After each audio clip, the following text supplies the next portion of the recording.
a gente começa falando da cardiopatia congênita. Nós estamos recebendo aqui com muito prazer a cardiopediatra Nina de Souza. Doutora, tá tudo bem? Tudo bem, muito obrigada por receber e para a gente falar desse tema tão importante, né? Pois é, esse tema tão importante atinge. Qual é o percentual para a gente ter uma noção do que acontece no Brasil em relação às nossas crianças? A gente imagina que doença do coração está mais relacionada ao adulto, Sim. né? E não é verdade. De cada 100 bebês que nascem vivos, um é portador de cardiopatia congênita. Isso gira em torno. É um número alto, cerca de 29 mil brasileirinhos por ano nascem portadores dessa condição. Que na verdade não é uma doença, é um grupo de doenças. Então, a cardiopatia congênita representa um grupo de doenças que tem em comum a sua origem. Elas se formam, surgem durante a formação do coração, ainda no ventre da mãe. Então, o coração é o primeiro órgão que fica pronto, né, gente? Lá por volta de 8 semanas de gestação, ele está completo. Nesse período, por alguma determinação genética que pode ter fruto, pode vir de hereditariedade, de intervenções virais, por drogas, medicamentos, enfim, uma série de coisas que afetam a formação desse coração. E dependendo do grau desse problema, eu posso ter corações muito mal formados. A gente tem crianças que nascem com meio coração. O coração da gente tem um lado direito e esquerdo. Tem criança que nasce só com a metade, ou metade direita ou metade esquerda. E tem problemas mais simples, às vezes um buraquinho que não fechou, e que até pode fechar sozinho após o nascimento, outros são maiores e aí precisam de tratamento. Então, o fato é que cerca de 80% desses bebês que nascem com doença de coração vão precisar de intervenção em algum momento da vida, por cirurgia ou por cateterismo. Doutora, é possível perceber isso antes do nascimento? Na verdade, uma das lutas que a gente encampa junto com a sociedade de cardiologia pediátrica, de pediatria, é exatamente do diagnóstico pré-natal. É possível fazer o diagnóstico pré-natal através do ecocardiograma fetal, que há um ano atrás foi sancionada uma lei que tornou obrigatória a realização do ecocardiograma fetal no pré-natal no Brasil. Mas, de fato, isso ainda não acontece de forma universal. Na verdade, é bem difícil, porque é um exame especializado, aumenta... Enfim, a logística da implantação dessa lei ainda não aconteceu. Agora, o tratamento acontece depois do nascimento, é isso? Isso. Existem hoje alguns centros no mundo, pouquíssimos no Brasil, São Paulo, Porto Alegre, de forma muito ainda incipiente, o tratamento intraútero. Mas isso não é uma realidade para a população em geral, não é uma realidade aí no momento. Então, o tratamento acontece após o nascimento. Para algumas cardiopatias, que a gente fala que são as cardiopatias críticas, o tratamento tem que acontecer muito perto após o nascimento, nos primeiros dias de vida até. E por isso a importância do diagnóstico precoce, o diagnóstico pré-natal, porque até o parto tem que ser planejado dentro de uma estrutura onde vai ter uma equipe de cardiologia pediátrica para dar assistência para essa criança. Doutora, a senhora falou um detalhe que chama muita atenção. Às vezes a criança nasce com a metade do coração. E como é que é a sobrevivência dessa criança? Porque ela nasce, aí obviamente já começa ali o tratamento. Isso. Mas nesses casos, meio coração. Para essas doenças que têm metade do coração, não existe uma proposta de tratamento curativo. Então, as cirurgias, os procedimentos, cirurgia, o cateterismo, ou o procedimento híbrido, que é quando você tem cirurgia e cateterismo no mesmo momento, eles são paliativos. Então, a gente consegue fazer, trata essa doença em estágios. Num primeiro estágio, logo após o nascimento, um segundo estágio ali antes de 1 aninho de idade, o terceiro estágio depois 3, 4, 5 anos de idade. Mas a qualidade de vida dessas crianças e a expectativa de vida dessas crianças tem melhorado muito com a assistência adequada. Qual é a expectativa? Na verdade, a terceira cirurgia, né, o terceiro estágio para essa condição tem 50 anos de existência agora, né? Então, isso é muito recente na ciência. Mas a gente tem hoje já adultos, aliás, essa população é crescente, de adultos portadores de cardiopatia congênita e que têm vida plena, e que são funcionais, e que trabalham, e que se casam, e assim, ou seja, é uma história em construção. A evolução do tratamento na cardiopatia congênita grave, ela é uma história que está sendo construída nesse momento, mas com bons resultados, desde que o diagnóstico seja precoce, o tratamento adequado, no tempo certo e no lugar certo. Esse é o X da questão. Então, todos esses pontos que a senhora citou, O Brasil está pronto para isso? Ou tem algumas regiões onde esse tratamento é melhor? Na verdade, existe uma deficiência muito grande em relação a essa assistência adequada. Só cerca de 36% das crianças que recebem o tratamento adequado no lugar certo, no tempo certo.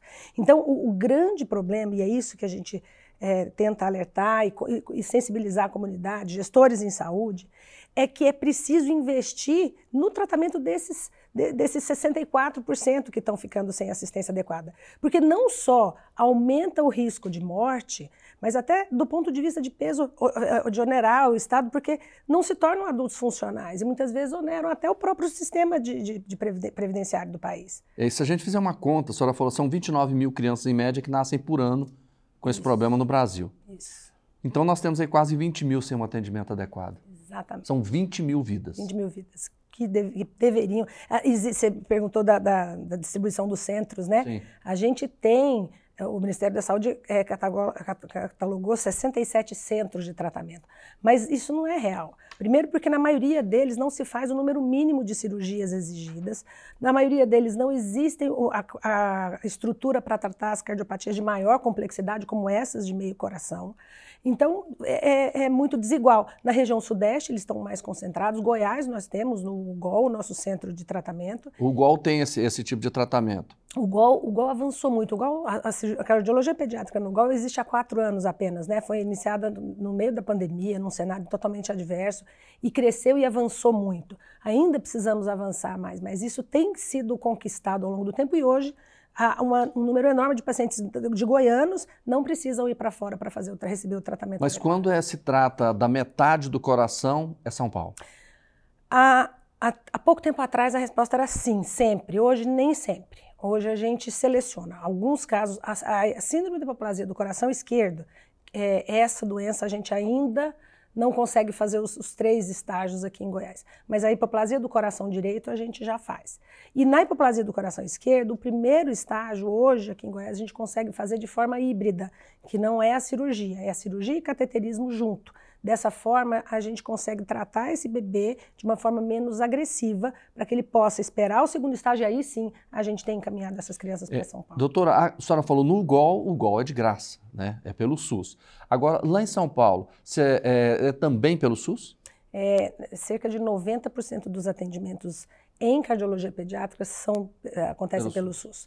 Em São Paulo, pelo SUS também se consegue, então tem grandes centros que atendem pelo SUS, e o setor privado também. Mas esse número é importante porque a cardiopatia congênita, tratamento em cardiopatia congênita é alta complexidade e alto custo. Então, alta complexidade, alto custo, 90% desses pacientes no sistema público de saúde, isso onera muito. Então, esse é um problema que a gente discute muito com os gestores em saúde, porque, de fato, o sistema público tem outras prioridades, mas essa população não pode ser esquecida. É possível a gente avaliar, por exemplo, em valores particulares, o que ficaria um tratamento desse?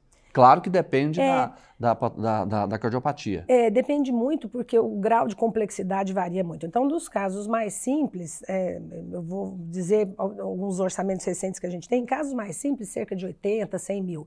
Os casos mais complexos, chega a 1 milhão, 1, 2, às vezes 3 milhões de tratamento no setor privado. Quando a gente vai para o público, e aí vem as tabelas de pagamento, e aí tem a discrepância, né? Por que no privado eu tenho esse valor e no público ele é tão mais barato?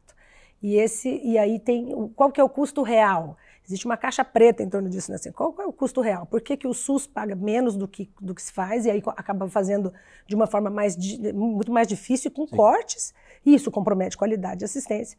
Por outro lado, o setor privado acaba que tem aí Doutora, durante o pré-natal se detectou um caso como esse, aqui vamos pegar aqui em Goiânia, em Goiás, qual é o primeiro passo que a mãe e o pai devem ter? Deve ser avaliado por um cardiopediatra, sempre o cardiopediatra. Por quê? O obstetra é o primeiro cardiologista do bebê, é quem vê primeiro esse coração durante a gestação, faz a triagem dessa condição. Sim. E quando detecta ou suspeita de alguma alteração, esse bebê deve ser encaminhado para o cardiopediatra para refinar, apurar esse diagnóstico, porque em função dessa complexidade enorme, muitas vezes, esse diagnóstico é difícil de ser feito ainda no pré-natal. Quando feito, ele deve ser bom. A gente tem situações, por exemplo, arritmias fetais, essa a gente trata intraútero. O cardiopediatra, junto com a equipe de obstetrícia, trata intraútero com medicação na mãe.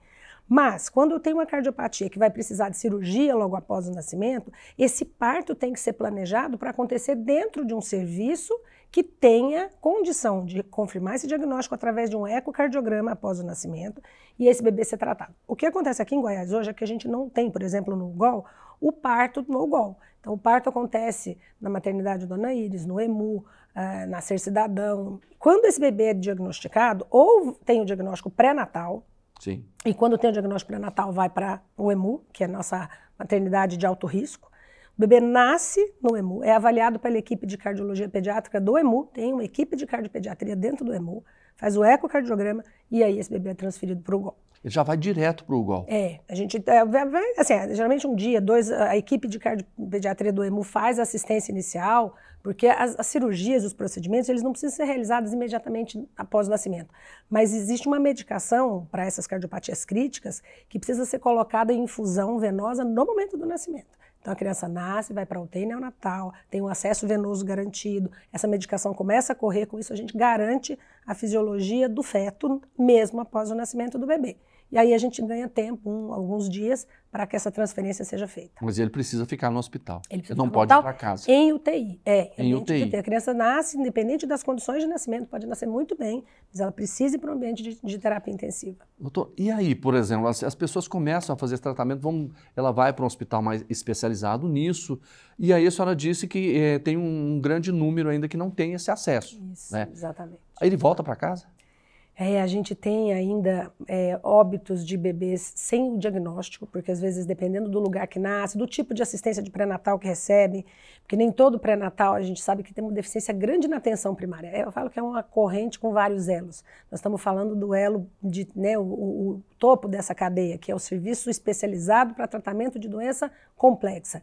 Mas isso tudo começa lá na atenção primária.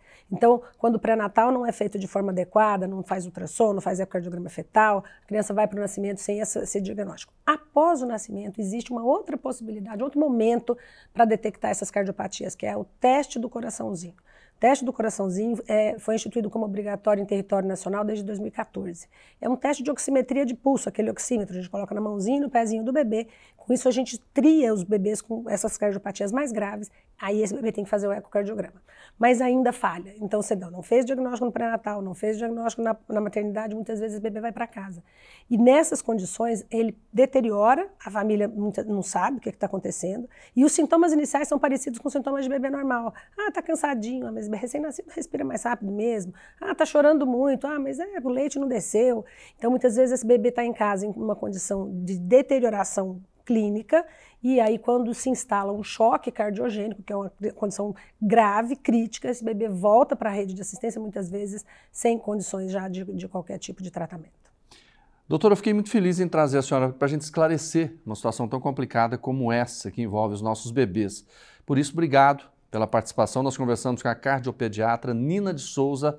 Um bom dia para a senhora. Bom dia, eu que agradeço. Muito obrigada. Volte mais vezes. Com certeza. Com certeza, a gente vai ter muitos assuntos importantes para tratar. Muito obrigado, a senhora.